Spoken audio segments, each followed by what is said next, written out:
रुद्र एक वीर योद्धा एपिसोड 97। कालेश की बात सुनते ही सभी रुद्रांश की तरफ बड़े गौर से देखने लगे। ये देखकर कि सबका ध्यान रुद्रांश की तरफ चला गया है, कालेश ने रुद्रांश को देखते हुए बोला, इसका मतलब वह चीज तुम्हारे पास जरूर होगी, है ना? ये कहकर कालेश रुद्रांश को बड़े गौर से देखने लगा। लेकिन जब रुद्रांश ने उसकी बात सुनी तो उसकी आंखें चमक उठी। वह समझ गया कि कालेश क्या कहना चाहता है। दरअसल रुद्रांश को ये शक था कि उसकी मां को उस लॉकेट की वजह से ही मार दिया गया होगा। और अब जब कालेश ने किसी चीज के बारे में रुद्रांश से पूछा तो वह समझ गया कि वह लॉकेट ही है जिसको ये सब ढूंढ रहे हैं। और इसी वजह से रुद्रांश ने कालेश की बात सुनकर भी बस उसकी तरफ एकटक देख रहा था। इधर बाकी सभी कालेश की तरफ बड़ी हैरानी के साथ देख रहे थे। वह ये समझने की कोशिश कर रहे थे कि कालेश आखिर कहना क्या चाहता है। बच्चे, लगता है तुम्हें इस बारे में कुछ भी नहीं पता, या शायद पता है पर तुम इसे कबूल नहीं करना चाहते। खैर कोई बात नहीं, अगर तुम चाहते हो कि तुम जिंदा रहो तो हमें वह चीज दे दो और मैं तुम्हें जाने दूंगा। कौन सी चीज है और कैसी चीज? हाँ, कहीं तुम उस लॉकेट के बारे में तो पूछ नहीं रहे हो, है ना? खैर अगर तुम उस लॉकेट के बारे में मुझसे पूछ रहे हो तो भूल जाओ, मैं तुम्हें वह कभी भी नहीं देने वाला। ये कहते वक्त रुद्रांश की आंखें गुस्से और नफरत से भरी हुई थीं। इधर बाकी सब उलझन भरी नजरों से रुद्रांश और कालेश की तरफ देख रहे थे। जब कालेश ने रुद्रांश की बात सुनी तो वह जोर जोर से हंसने लगा।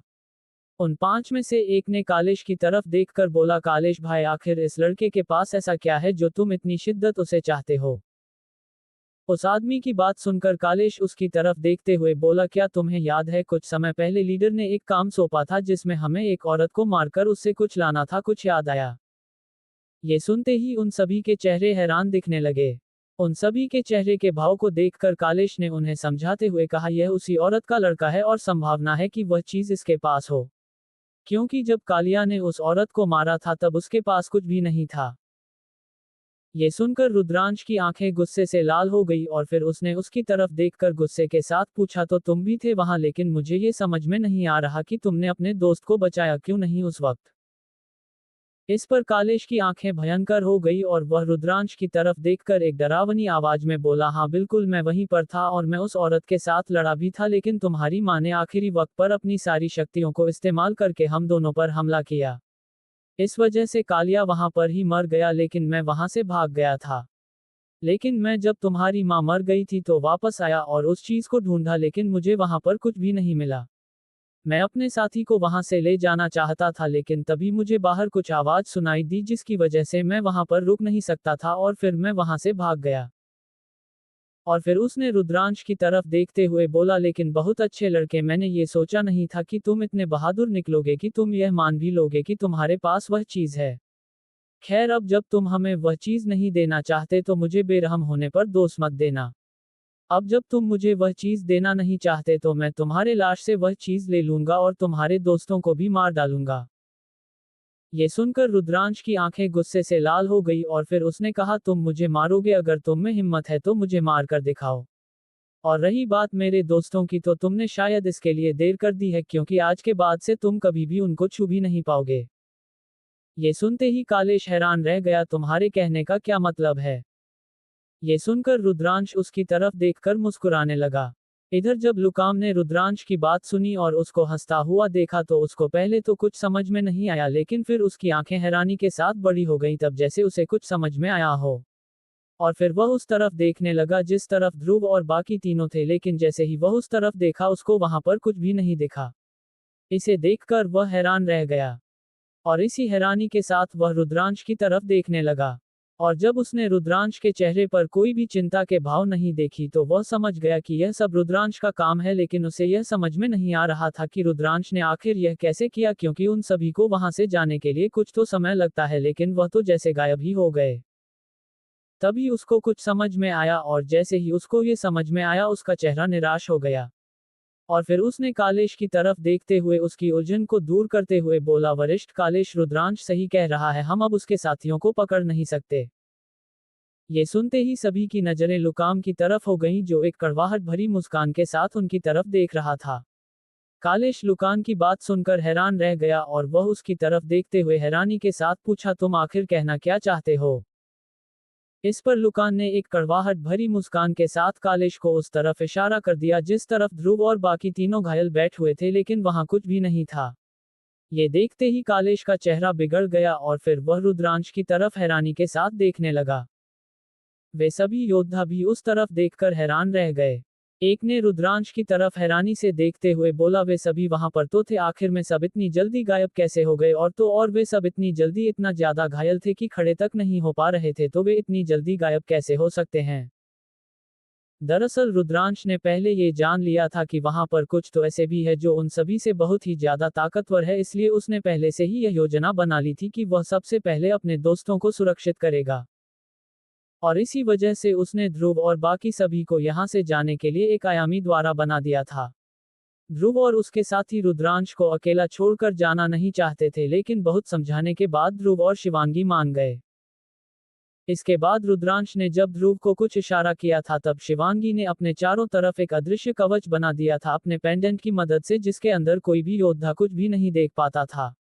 और फिर रुद्रांश ने उस कवच के अंदर ही एक आयाम का दरवाजा बना दिया, जिसकी मदद से ध्रुव, शिवांगी, साकेत और संगीता सभी एक अलग ही आयाम में चले गए। रुद्रांश की बात सुनकर कालेश रुद्रांश की तरफ बड़े ध्यान से देख रहा था, जो कि मुस्कुराकर उसकी तरफ ही देख रहा था। तब उसने उसकी तरफ देखते हुए बोला, तो ये बात सच है लड़के, क्या तुमने आयामी सम्राट का खजाना प्राप्त किया है? कालेश की बात सुनते ही सभी की आंखें हैरानी से चौड़ी हो गईं और फिर वह रुद्रांश को एक अजीब सी नजर के साथ देखने लगे। लुकाम का चेहरा भी रुद्रांश की तरफ देखते हुए गंभीर था। ये सुनकर रुद्रांश का चेहरा गंभीर हो गया, उसे यकीन नहीं हो रहा था कि कालेश इतनी जल्दी उसकी चालाकी समझ जाएगा। रुद्रांश के चेहरे का भाव देखकर कालेश को अब यकीन हो गया कि यही है। जैसे ही उसको ये समझ में आया, कालेश जोर जोर से हंसने लगा और फिर वह आगे बोला, बहुत अच्छे लड़के, मुझे ये यकीन नहीं हो रहा है कि तुमने सबसे खतरनाक आयामी सम्राट का खजाना प्राप्त किया है। तो क्या हुआ अगर मैं तुम्हारे दोस्तों को मार नहीं सकता, लेकिन तुम यहाँ से बचकर तो नहीं जा सकते। और मैं अब तुम्हें मारकर तुमसे वह खजाना भी छीन लूंगा और तुमसे वह चीज भी छीन लूंगा जिसकी हमारे लीडर को तलाश है। ये सुनकर रुद्रांश उसकी तरफ देखकर एक हल्की सी मुस्कान के साथ बोला, अगर ऐसी बात है तो कोशिश करके देखो। ये कहते ही रुद्रांश ने अपने स्टोरेज अंगूठी से अपनी सुनहरी तलवार बाहर निकाला, जो कि तेज चमक रहा था।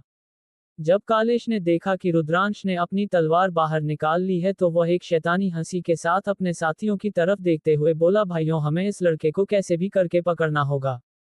इसके पास ऐसी दो अनमोल चीज हैं जिसकी हमें सख्त जरूरत है। उनमें से एक तो हमारा लीडर को चाहिए ही चाहिए, इसलिए जल्द से जल्द इस लड़के को पकड़ो। ये सुनते ही बाकी चारों भी अपना सर हिलाते हुए रुद्रांश की तरफ हमला करने के लिए बढ़ गए। सबके पास एक एक धारदार और नुकीले हथियार थे, जो कि देखने में किसी खंजर की तरह दिख रहे थे। ये हथियार लगभग 1 फीट लंबा था और बहुत ही ज्यादा नुकीला था। सभी को अपनी तरफ आते हुए देखकर रुद्रांश ने अपनी आंखें बंद कर लीं और फिर अपने मन को शांत किया, जिसके तुरंत बाद उसको ऐसा लगा मानो वक्त ही थम गया हो। उसको चारों तरफ की आवाजें साफ साफ सुनाई दे रही थीं और फिर उसने अपनी आंखें खोलीं। इसी के साथ उसकी आंखें सुनहरे रंग से चमक रही थीं और ये तो वह पहले से ही जान चुका था कि वे सभी कितने ज्यादा तेज हैं। फिर उसने अपने हाथों की समय के चिन्ह को सक्रिय कर दिया। इसके तुरंत बाद उसके 2 फीट की जगह पर अब बाहर की दुनिया से दुगनी धीमी गति से चलने लगी। रुद्रांश यह अच्छी तरह से जानता था कि यह सभी 5 योद्धा उससे ज्यादा ताकतवर हैं और अगर 1 या 2 योद्धा होते तो शायद वह अपनी छुपी हुई शक्तियों के बिना ही उनको हरा देता, लेकिन क्योंकि यह सभी 5 थे, इसलिए रुद्रांश को अपनी सारी शक्तियों का इस्तेमाल करना पड़ेगा। इतना करने के बाद रुद्रांश ने अपने तलवार में अपनी नीली आग और बैंगनी बिजली को प्रवाहित कर दिया। इसके तुरंत बाद उसके तलवार का रंग धीरे धीरे सुनहरे से नीली और बैंगनी दिखाने लगी, जिसमें बैंगनी रंग की बिजली चटक रही थी और नीले रंग की आग दिख रही थी।